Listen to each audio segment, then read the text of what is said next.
তো দর্শকবৃন্দু, আপনারা দেখতে পাচ্ছেন এই লোকটি যেভাবে আবেগপ্রবল হয়ে দাবি করতেছে নিজেকে নির্দোষ।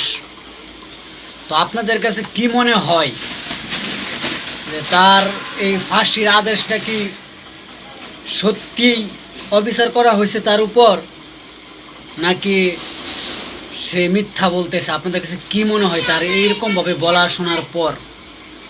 আমার কাছে তো মনে হচ্ছে যে তার উপর অবিচারই করা হয়েছে, কারণ সে যেভাবে বলতেছে। তো আপনারা আপনাদের গুরুত্বপূর্ণ মন্তব্য অবশ্যই কমেন্টে জানাবেন, আর ভিডিওটা লাইক দিয়ে চ্যানেলটা সাবস্ক্রাইব করে দেবেন প্রতিনিয়ত এরকম গুরুত্বপূর্ণ ভিডিও পাওয়ার জন্য। ধন্যবাদ সবাইকে।